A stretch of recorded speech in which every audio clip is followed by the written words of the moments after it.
Just having fun with 2 or 3 different scales at once in the same track, and I'm going to show you a simple way and pleasurable way and a fast way in which you can learn to do stuff like this.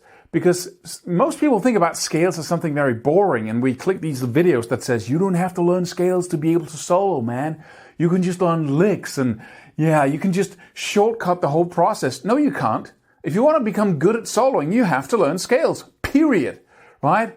Don't look for a way of doing something without having the tool. How can I dig a really deep hole without having a shovel, right? How can I do it? Let me figure that out. How can I do it with no work?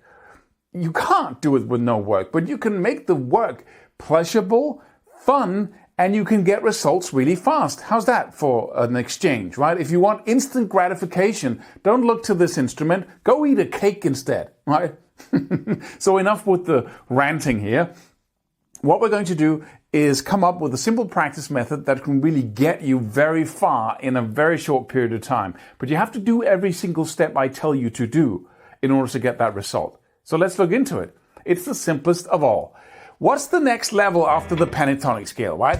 We got a track here in A minor, and we can totally use the pentatonic scale / blues scale as we can in pop, rock, and jazz music. You don't have to learn anything else than this. Right? You can even stay most of the time with the first position minor pentatonic or blues scale, right? So why should you learn anything else than that? Why should you learn to have more scales under your fingertips? Well, because of colors, right? You can paint images in black and white all your life or red and blue all your life, but why not have more colors? And you do that by blending scales, because let me just play the Dorian minor for you over the same track so you can hear how that sounds. So this was the blues scale.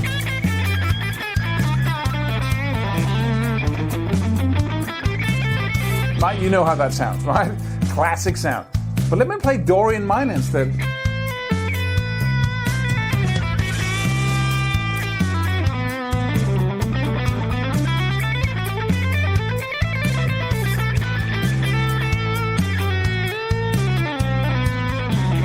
Right? You might think that, oh, that's a fusion sound. That sounds weird. Once you get a little used to it and you mix it with the blues scale sound or the minor pentatonic sound, it's absolutely magical, because now you can take that a little bit spacey sound of the Dorian minor and add it to your home base of the blues scale, and you get a really cool result. So how do we do that? Well, the most effective way of learning a new scale is to take a foothold in what you know already. If you learn from a basis of something known, you will learn so much faster, and we're talking many times faster than to learn an individual thing that is not connected to anything you know already. So what we're going to do is we're going to have a result coming our way in a very short period of time. Instead of practicing, 7 different shapes of the diatonic scale and the Dorian whatever, right? We're going to attach it to the blues scale. So I'm going to take the first position minor pentatonic with the added blue note, as you can see in your charts. First position. Most people know that if you're into soloing. And I'm going to attach the Dorian minor. And if you look at the charts there, you can see that the Dorian minor notes are those open circles there, instead of the blues scales marked out by black dots. And then we have the blue note, or red dots, I think, yeah. And then we have the blue note, and it's blue, right, within the pentatonic. So if you play just up and down the pentatonic or blues scale, on the top 3 strings in the first position, it sounds something like this. Got 2 notes on the B and E string and 3 notes on the G string. Check the charts. If you're just going to stay with that little area, right? We got 5 different cage shapes of the minor pentatonic, and I'm just going to do with half a 1 cage shape, right? So I'm going to play that, and then I'm just going to play the same thing, but now with the Dorian notes.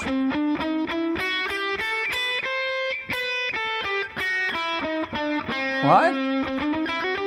Well, first of all, I get 3 notes per strings. Suddenly, I can also add the 4th fret on the G string.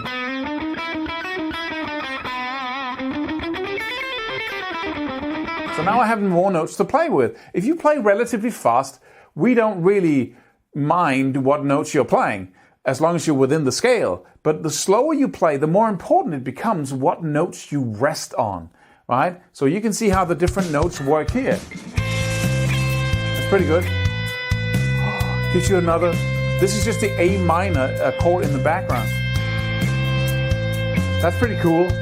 8th fret high E string, 7th fret high E string, that's the 9th. Sounds dreamy.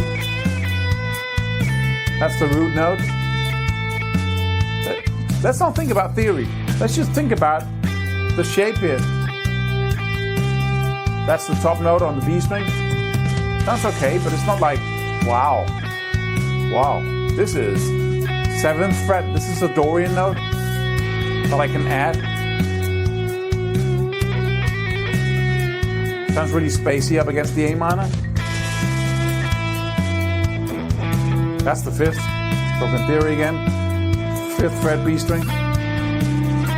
That's the blue note.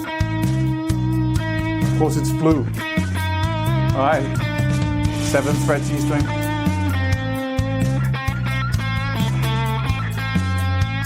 Alright. The 9th again.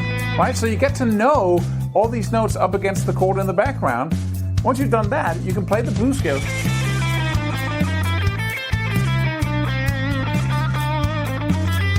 Then steal a note from the Dorian.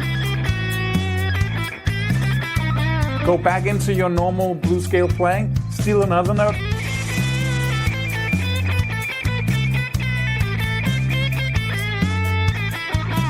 Right. I'm just playing 3 notes now, one of them is Dorian.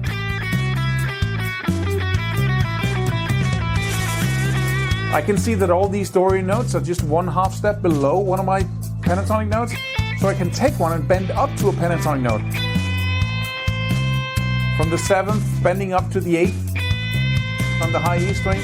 Do the same thing, exact same frets on the B string.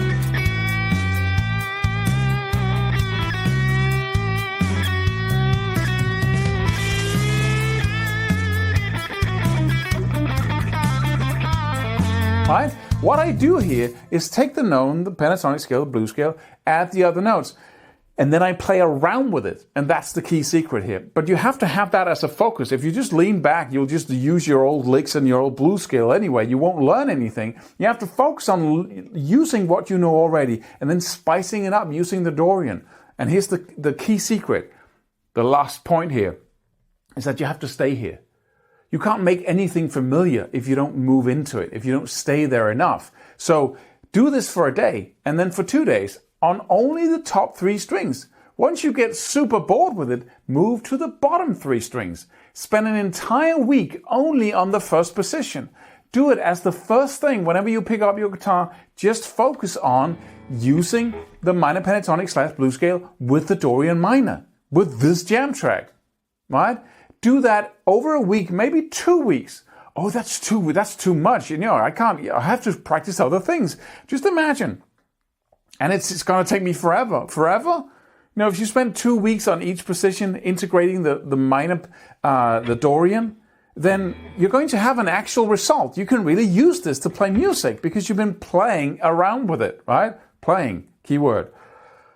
And all you really need is to spend 2 weeks on the next shape, 2 weeks on the next. Then we got 10 weeks times 2. That's 20 weeks, right? Oh, that's too long. I need to go. I need to learn something else. But just imagine what this will do to the rest of your life with this instrument, right? Oh, it takes time, but it's pleasurable to do. You know, enjoy the learning process. It's never going to stop. And if it stops, you stagnate in your playing style.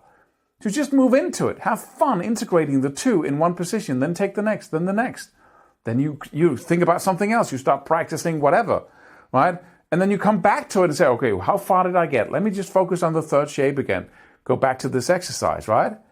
You can totally make this a plan. And then, 6 months from now, you will have that under so much control. It's a joke, right? You will have elevated yourself to the next level of scale playing. You have more colors now, and they're under your fingers. Instead of just being a concept in your head that you'll practice someday, you actually move into each and every shape. Take 3 strings at a time, really get to know them. You're in a playful state when you learn. Instead of going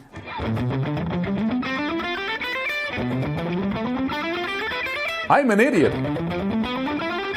I used to do this for like 2 years, right? And I learned almost nothing. Yeah, sure, I got the shapes down, but could I use them? Not at all. So take a foothold in your pentatonic scale here and then add the Dorian to it. That's how to do it. Go download the charts. You got all of it laid out right there. And then use the jam tracks.